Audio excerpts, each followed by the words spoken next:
யாருமே இல்லாத லைஃப்ல யாருக்குடா டீ ஆத்துறோம்னு ஹீரோ தன்னோட கழுத்தை கரகரன்னு அறுக்க ட்ரை பண்ணும்போது டிவில செந்தாலினியோட மியூசிக் கேக்குது. வேற யாரும் இல்லைங்க, இவருடைய ஒரு காலத்து ஸ்கூல் கிரஷ். அந்த பொண்ணுனா இவருக்கு உயிர். இன்விசிபிள் லவரா இருந்து அந்த பொண்ணை மோட்டிவேட் பண்ணது இவர் தான்.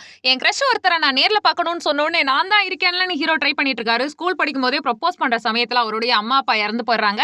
ப்ரப்போஸ் பண்ண முடியாமையே போயிடுது. அடுத்து அந்த பொண்ணு பெரிய சிங்கர் ஆயிட்டு அப்படியே ஃபாரின் போயிட்டு திரும்பி வர்ற சமயத்துல கேப்ல ஹீரோவோட ஃப்ரெண்ட் ஒரு ஆன்டி வீட்ல மாட்டா, அவனை காப்பாத்திட்டு ஹீரோ வண்டியை ஓட்ட அவனுக்கு ஆக்சிடென்ட் நடக்குதா. அதுங்களாட்டி ஹீரோயினுக்கு வேற ஒரு கேப் புக் பண்ணிடுறாங்க. ஹீரோவால ப்ரப்போஸ் பண்ண முடியல. இதே முரளி மாதிரி புலம்பிக்கிட்டே மயங்கி விழுந்தா எந்திரிக்கும் போது செந்தால் நீ என்னங்க அப்படின்னு சொல்லிட்டு இருக்காங்க. நம்ம தான் லவ் மேரேஜ் பண்ணிட்டோமேன்னு சொல்ல ஃபேமஸான மியூசிக் டைரக்டரா இருக்காரு. ஹீரோட அம்மா அப்பா எல்லாம் உயிரோட இருக்காங்க.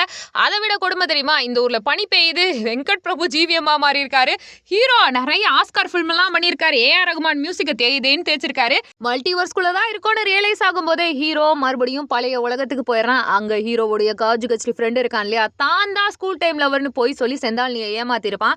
செந்தாலினி நமக்கு தான் வேணும், இது எல்லாத்தையுமே ஃபிக்ஸ் பண்ணணும், ஃப்ரெண்டு போய் சொல்றான்றதுக்காக டைம் டிராவல் பண்ணி போனா அவன் பண்ண எல்லா தவறுகளுமே மொத்தமா சேர்ந்து டைம் டிராவல் மிஷின் உடையிற மாதிரி ஆயிடுது. பட்டர்ஃபிளை எஃபெக்ட் தான் நடந்திருக்கு அவனுடைய தவறுகள்னால. சோ மிஷினை உருவாக்குனவங்களே ஹீரோவை அடிச்சு விரட்டி விட்டுறாங்களா. என்னடா பண்றதுன்னு சோகமா அவன் இருக்கும்போது செந்தாலினி அழுதுட்டு இருக்கா. உடனே ஃப்ரெண்டுக்கு ஃபோன் பண்ணி மச்சான் கல்யாணம் என்னாச்சு நம்ம ஃப்ரெண்டுக்குன்னு கேட்கும்போது நம்ம காஜு கட்சி நண்பனோட சேட்டை எல்லாத்தையும் அவன் கூட சுத்தின கண்மணிகள் புரிய வைக்க ஹீரோயின் கல்யாணத்தை நிப்பாட்டிடுவானோனே கடைசியில ஹீரோவுக்காக யூனிவர்ஸை இறங்கி வேலை பார்க்குது. டீனேஜ்ல எழுதின கவிதையா அழகா பாடி காட்டுறான் ஹீரோ. அதை பார்த்தோட உனக்கு எப்படி தெரியும்னு கேட்கும்போது அந்த பையனே நான் தான் செந்தாலினிக்கு புரிய வச்சதுக்கு அப்புறமா ரெண்டு பேரும் லாங் டிரைவ் போவாங்க. ஹீரோ லவ் கிடைச்சதோட படம் முடியுது.